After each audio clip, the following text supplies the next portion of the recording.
ایک آدمی کی بیوی 40 سال کی عمر میں انتقال کر گئی۔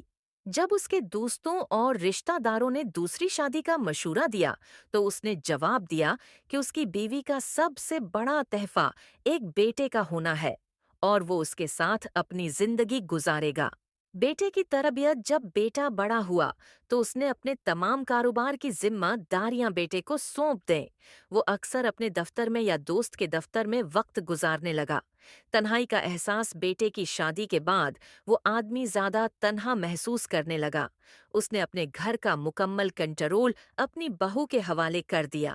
ایک دن کا واقعہ بیٹے ہے کہ شادی کے 1 سال بعد وہ دوپہر کا کھانا کھا رہا تھا جب بیٹا بھی دفتر سے آیا۔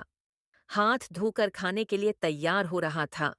بیٹے نے سنا کہ والد نے کھانے کے بعد دہی مانگی تو بیوی نے جواب دیا کہ آج گھر میں دہی نہیں ہے۔ کھانا کھانے کے بعد والد باہر چہل قدمی کے لیے نکل گیا۔ کچھ دیر بعد بیٹا اپنی بیوی کے ساتھ کھانا کھانے بیٹھ گیا۔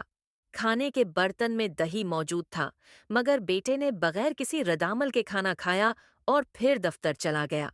حیرت انگیز خبر کچھ دنوں بعد بیٹے نے اپنے والد سے کہا، آج آپ کو عدالت جانا ہے اور آپ کی شادی ہو رہی ہے۔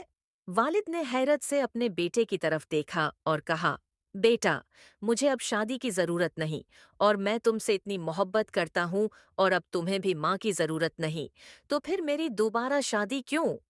حقیقت کا انکشاف لڑکے نے جواب دیا، بابا، میں اپنی ماں کو آپ کے لیے نہیں لا رہا، نہ ہی ایک ساس کو اپنی بیوی کے لیے لا رہا ہوں۔ میں صرف آپ کے لیے دہی کا انتظام کر رہا ہوں۔ کل سے میں آپ کی بہو کے ساتھ کرائے کے گھر میں رہوں گا اور آپ کے دفتر میں ایک ملازم کی حیثیت سے کام کروں گا تاکہ آپ کی بہو دہی کی قیمت جان سکے۔ کہانی ہمیں یہ سبق دیتی ہے کہ والدین ہمارے لیے ATM کارڈز ہو سکتے ہیں، لیکن وہ ہماری مرضی پر نہیں بلکہ ہم ان کی مرضی پر چلتے ہیں۔ دنیا کے تمام والدین کو زندہ باد۔ ہر گھر میں ایسے مثالی طرز عمل اپنائے جانے چاہیں۔